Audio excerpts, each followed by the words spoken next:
we are standing in all that's left of an Israeli police station that was overrun by Hamas gunmen. There was a 20-hour gun battle here, and all morning we have seen as bodies have been pulled out of the rubble.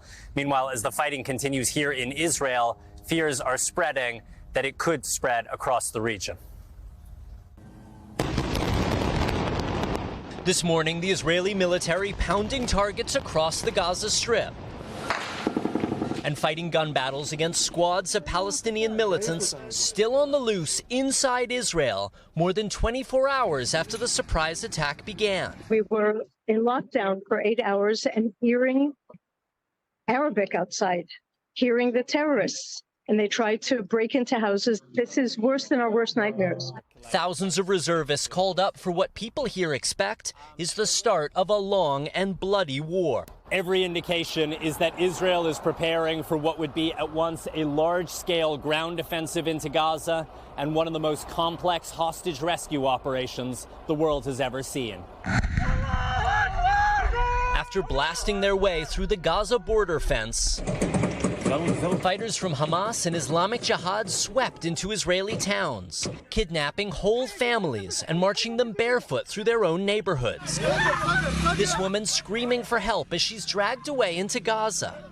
Her boyfriend, hands behind his back, helpless to save her. Her family identifying her as Noah Argamani, a 25-year-old student who'd been at a dance party. This video later showing her inside Gaza, apparently uninjured.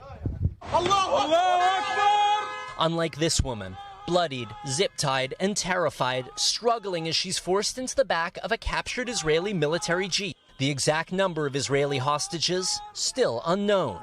But overnight, Israel's military beginning to release names of more than 25 soldiers killed. President Biden voicing his support and warning Israel's enemies not to escalate. This is not a moment for any party hostile to Israel to exploit these attacks to seek advantage. But this morning, mortar fire from militants in Lebanon aligned with Hamas. Israel striking back with drones, raising fears that this war could soon spread to multiple fronts. Meanwhile, more waves of relentless rocket fire from Gaza.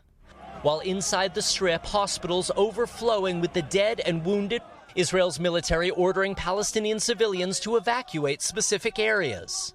But in densely populated Gaza, home to 2 million people, there's nowhere for families to run. And if Israeli forces enter on the ground, the already massive loss of life may be only the beginning. And as well as that rocket fire from Lebanon, the Egyptian Foreign Ministry is confirming this morning 2 Israeli tourists were murdered today in the Egyptian city of Alexandria, a sign that the violence which started here in the Holy Land may not